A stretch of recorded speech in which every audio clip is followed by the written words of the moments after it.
Y damos la bienvenida ya en el estudio de los desayunos de 24 horas a Fabricio Villamar, asambleísta de Creo. Muy buenos días, asambleísta, gracias por acompañarnos. Siempre un gusto, buenos días. Bueno, si bien es cierto, anuncié dos temas que iba a tratarlos con usted, quiero empezar por otro que tiene que ver con este roce diplomático a propósito de que Ecuador expulsó a la embajadora de Venezuela en nuestro país tras unas declaraciones del secretario de Comunicación donde calificaba de mentiroso al presidente Lenín Moreno, y en represalia Nicolás Maduro pues expulsa a la representante de negocios que teníamos nosotros allá en Venezuela. ¿Cómo califica usted precisamente este impasse diplomático? ¿Qué consecuencias cree puede traer? El relacionamiento internacional de los países suele tener este tipo de impases y su administración requiere un tratamiento que es escalonado.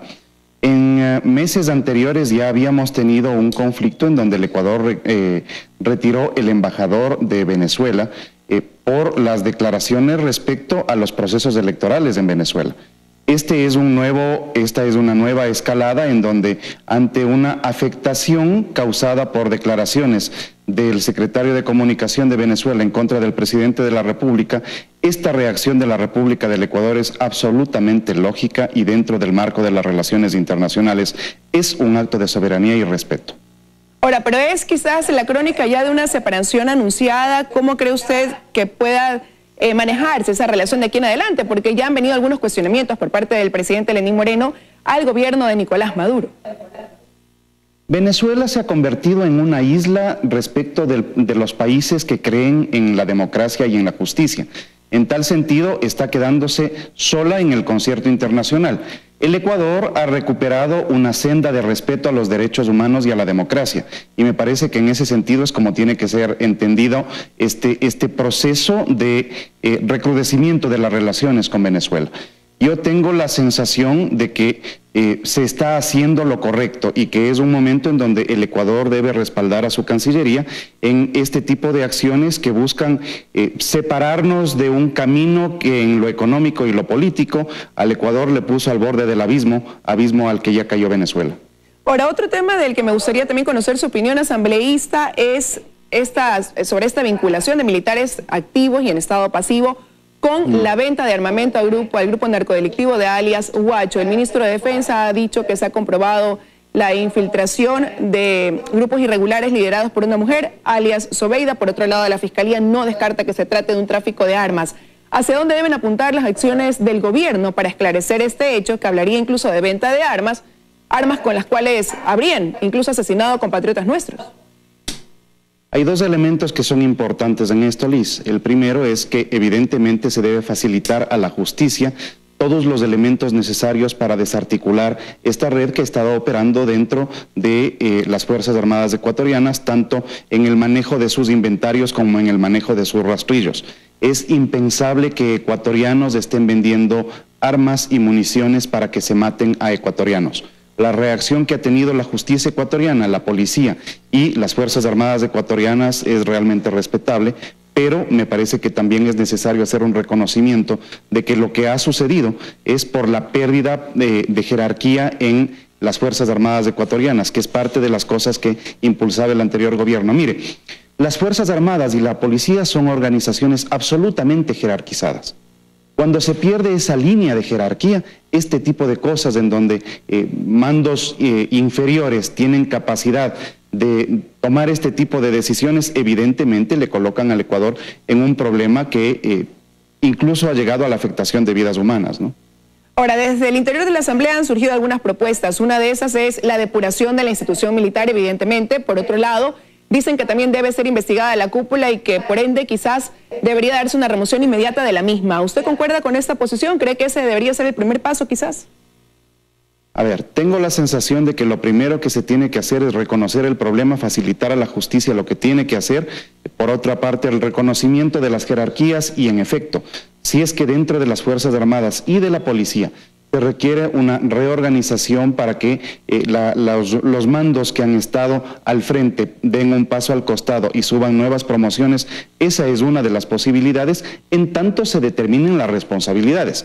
Porque por otra parte también tenemos que hacer un reconocimiento de que es posible de que los mandos son los que nos estén ayudando a desarticular estas bandas desde dentro de nuestras Fuerzas Armadas y Policía. Ahora, pero lo cierto es que algo está pasando. En este momento estamos hablando de dotación, venta o tráfico de armas a grupos narcodelictivos del país vecino, donde, como digo, serían responsables del asesinato de varios compatriotas nuestros. Pero antes de eso ya hablábamos también, por ejemplo, de la incautación de droga en una base militar. Entonces, algo está pasando con elementos de esta institución, y quizás ahí quiero preguntarle cómo debería aprovecharse ahora precisamente esta presentación del Código Orgánico de Seguridad del Estado que el ministro de Defensa entregó ya a la presidenta de la Asamblea, Elizabeth Cabezas, como para, dentro de este código, quizás incluir elementos que vayan direccionados a la prevención, a la sanción de temas como estos que dejan en entredicho la institucionalidad de una organización tan importante como las Fuerzas Armadas. La reconstitución de la institucionalidad es un proceso que va a tomar tiempo. Las Fuerzas Armadas y la Policía tienen que ser entes no deliberantes y por lo tanto esa es parte de las cosas que se tiene que recuperar en el camino. Yo tengo la sensación de que tanto el ministro de Defensa como el canciller están haciendo un trabajo que es respetable para la República. Podemos no tener mucho apego a la política económica del gobierno o a su línea política o comunicacional, sin embargo, ahí hay dos ministros que están haciendo lo que corresponde. El sanear las instituciones es un proceso complicado. En última instancia tenemos que ser respetuosos de las jerarquías y es parte de las cosas que se tiene que hacer. A la Asamblea ha llegado ya el proyecto que usted refería. He conversado con el ministro de Defensa y en esos términos existe toda la apertura con el ministro de Defensa para poder mejorar la norma en tanto sea beneficioso para las Fuerzas Armadas y la República. Ahora, ya continuando con otros trabajos de la Asamblea, pues bueno, esta comisión que se formó para investigar la denuncia que usted formuló sobre la legisladora o en contra de la legisladora Norma Vallejo por el cobro de diezmos, ya empezó su trabajo. El día de ayer se escuchó este audio que sería la prueba, donde se habla de el cobro en efectivo, de depósitos en efectivo, para que no quede pues ninguna seña, se podría interpretar, de este tipo de transacción.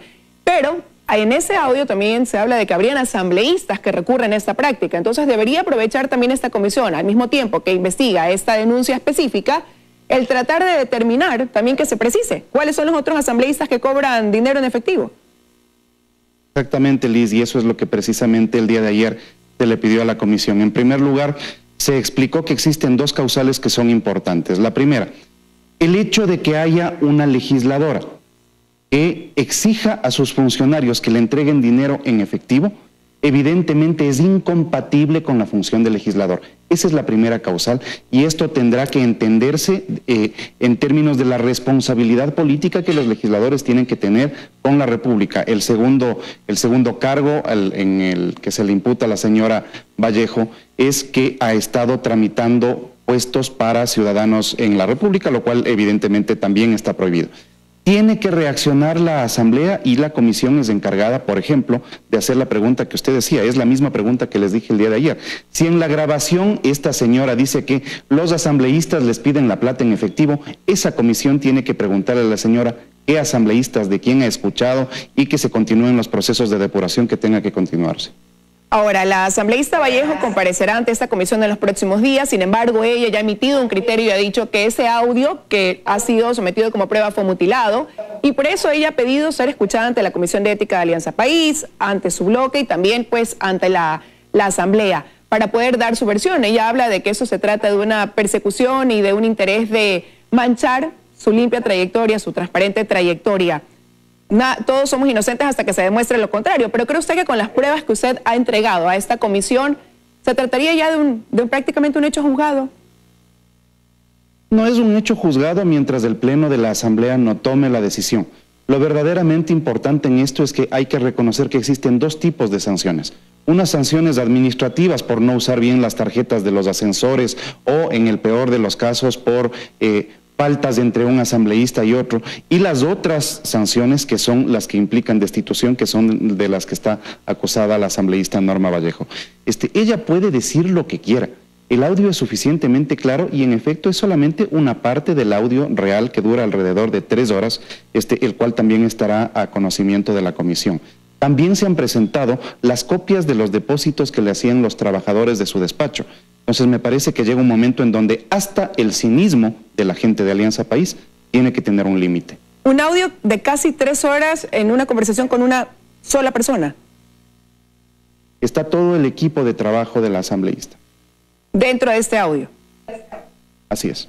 Ahora, usted acaba de hablar del Movimiento Alianza País y el pasado 5 de octubre pues emitió un comunicado a través del partido del gobierno, del partido al que pertenece la asambleísta Norma Vallejo, donde justificaban hasta cierto punto el hecho de recibir estas contribuciones de parte de militantes o de adherentes al partido para el financiamiento del mismo. Y en ese comunicado se decía que esto no era más que un acto politiquero, el querer satanizar este tipo de contribuciones, y que por otro lado hacían un cuestionamiento y decía, bueno, me gustaría saber estas personas que denuncian sus partidos políticos, ¿cómo hacen para financiarse? Y dejaban esa pregunta en el aire. ¿Qué respondería usted ante esa inquietud que se planteaba dentro de este comunicado?